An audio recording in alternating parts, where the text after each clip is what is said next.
With many new details being released, our patience is growing thin when the Transformers Rise of the Beast upcoming movie from the franchise is at hand. And here we are today to tell you some of the details we managed to find out that will probably excite you even more than you are now about this 7th movie of the franchise, if that is even possible. Recap. As we said before, over the last couple of months, more and more details have been revealed by Paramount for the 7th installment of the franchise, officially titled Transformers Rise of the Beast. After Transformers The Last Knight fell short at the box office and got panned by critics, the franchise knew that it was time for a change, eventually shifting to a smaller scale focus with the 2018's Bumblebee prequel, a movie which earned high praise for its loyalty to the original Transformers cartoon. The success of that movie is now being followed by a movie made in the same style, and here are some of the details to get you started. As the name implies, the movie will pull heavily from the 1990s Beast Wars Transformers cartoon, which saw the eponymous Cybertronian robots turn into mechanical animals instead of cars and planes.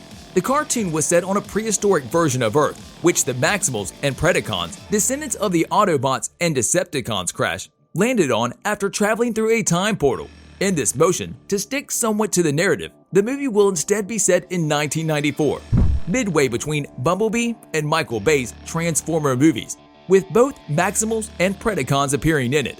The movie will also bring the Terrorcons, making their first live-action debut, with their leader, Scourge, presenting itself as the main antagonist of the movie. Other notable Beast Wars characters who will be joining the movie are Air Razor, Rhinox, and the leader of the Maximals, Optimus Primal. It is still unknown how the characters will join the world of 1990s Earth. However, it is still speculated that time travel will still be used in some form. One of the most interesting details about the movie is that, like Bumblebee, it will feature a wide variety of robot designs taken directly from the original G1 Transformers cartoon.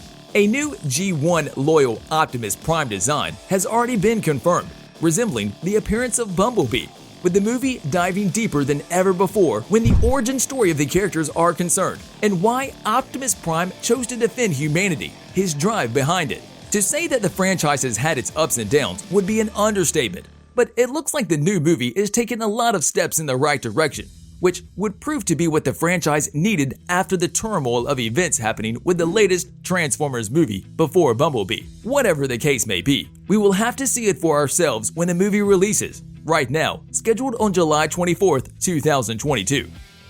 The human factor. From 2018's Bumblebee, we all witnessed that no matter how lovable Bumblebee was, the heart of the movie was still Haley Steinfeld's coming-of-age arc in the role of Charlie.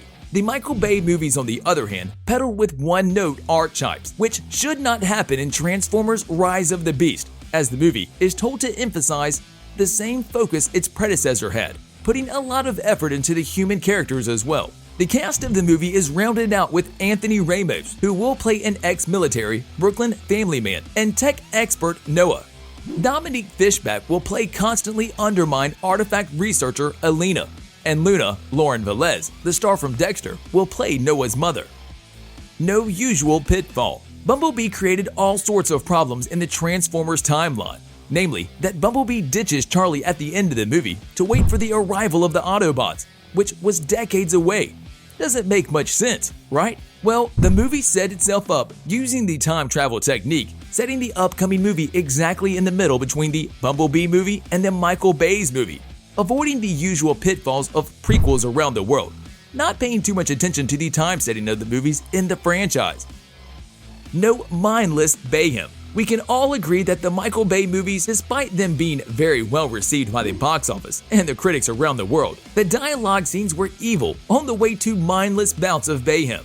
The aftermath of Michael being more interested in blowing up cars than exploring interpersonal relationships. The largely action-free Bumblebee movie, on the other hand, captivated audiences with the friendship between Charlie and Bumblebee, which also proved to be far more interesting than any number of explosions. A little bit of a different take on things, the next movie might continue.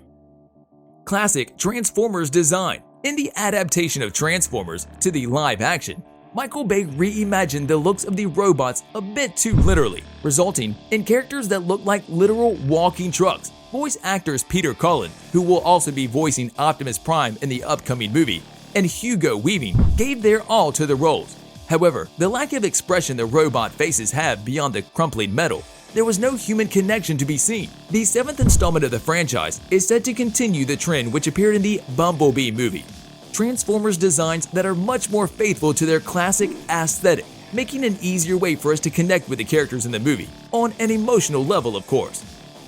Soundtrack hits. Bumblebee the movie had one of the best soundtracks out of every movie in the franchise. A movie filled with 80s hits by artists like Duran Duran, Bon Jovi, Aha, The Smiths, Simple Minds, and Tears for Fears, immersing the audiences in its nostalgic, historical setting. Now, since the movie has been announced to take place in the 1990s, and that it would follow the narratives from its predecessor, Transformers Rise of the Beast will probably have similar fun with some of the most beloved 90s tunes, maybe including songs by Pearl Jam, Nirvana, 9 Inch Nails, and maybe some soundtracks from the original cartoons, Beast Wars, because why not? Aspect ratio. We all know that Michael Bay shoots his movies on a multitude of expensive, huge cameras with varying lens sizes. Thus, his aspect ratios are all over the place. The same case being for the Transformers movies. The letterbox size changes from cut to cut, and while sometimes this can be a good thing, delivering that much more adrenaline to the spectacle, many thought this way of filming in the franchise was fiendishly distracting, especially during the action scenes. Travis Knight, the director of Bumblebee, left the aspect ratio alone, making it a lot easier for us to focus on the story and the characters when the shape of the frame isn't changing intermittently, a detail which is said to be taking on by the upcoming movie, which seems to be the better way for everyone, bringing all of us that much closer to the characters. Nostalgia. We are all slaves to the nostalgia in the world, as art moves beyond even postmodernism and collapses in on itself. Thus, the nostalgic callbacks from the likes of Star Wars and Jurassic Park are becoming more and more common, and that is why you should be excited about this next movie in the franchise. Many Transformers fans have been ridiculously nostalgic about the characters' classic designs and the aesthetic of the old cartoons, and we are finally getting them. Bumblebee leaned in on that, and Transformers Rise of the Beast is sure to go even deeper in that aspect.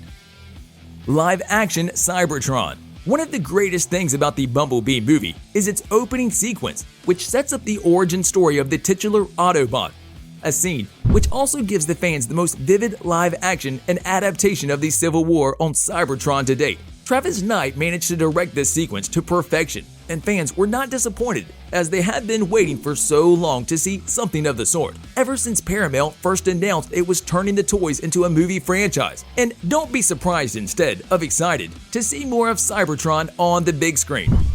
On a related note, tell us down in the comments below, what element are you most excited about? And what would you like to see happen in the movie? And also, don't forget to like, subscribe, and hit the bell icon if you would like to see more videos like this in the future. Thank you for watching, and we will see you next time.